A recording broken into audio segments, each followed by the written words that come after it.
వికారాబాద్ జిల్లా పరిగిలోని mini stadium cricket బెట్టింగ్లకు అడ్డాగా మారింది. ఐపీఎల్ మాదిరిగా కొందరు యువకులు పరిగి ప్రీమియర్ లీగ్ నిర్వహిస్తున్నారు.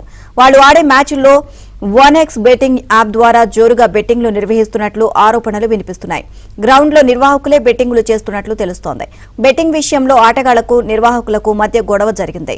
1x లో బెట్టింగ్ వేసి ఓడిపోవాలి అని నిర్వాహకులు ఆటగాళ్లను పురమాయించారని, అందుకు ఒప్పుకోకపోవడంతో దాడి చేశారని మనన్ అనే యువకుడు ఆరోపించాడు.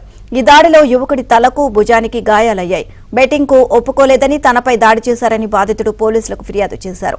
పోలీసులకు విషయం తెలిసినా పట్టించుకోవడం లేదని, ఇప్పుడు కూడా బెట్టింగ్ మ్యాచ్లు జరుగుతున్నాయని ఆరోపించారు. బెట్టింగ్ లో కొందరు లక్షల్లో లాభపడగా, కొందరు ఇంటి స్థలాలను కోల్పోయినట్లు తెలుస్తోంది. నీ మీద బెట్టేసినా, నువ్వు అవుట్ కావాలని బెట్టేస్తే నేను గానని చెప్తే కూర్చోబెట్టిండు. ఎందుకన్నా అట్లా చేస్తున్నావు అని నాకు చెప్తే, నాకు నచ్చినట్టు నేను చెప్పినట్టే ఆడిపిస్తా, నేను పరిగిల తోపు, నువ్వు గది ఇది అని కొంచెం రఫ్గా క్రాష్గా మాట్లాడిండు. అది చూసి మళ్ళీ వాళ్ళ అన్నలకు పిలిపించి బ్యాట్లు ఆయన రఫ్లతో తీసుకుని కొట్టిందన్న. హెడ్ ఇంజురీ అయింది, ఆయన షోల్డర్స్ కూడా అక్కడ ఇంజురీస్ అయినాయి. ఆల్రెడీ మేము నైటే పిఎస్కి వెళ్ళినాము, కాంప్లీట్ చేసాము. కాంప్లీట్ చేస్తే కూడా ఎర్లీ మార్నింగ్ ఎస్ఎస్ఆర్ వచ్చి కూడా ఫోన్ చేస్తే తను రాలేడు. ఇప్పటికీ తను అదే మ్యాచ్ నిర్వహించి అదే బెట్టింగ్ ఆడుతున్నాడు ప్రస్తుతం కూడా గ్రౌండ్లో.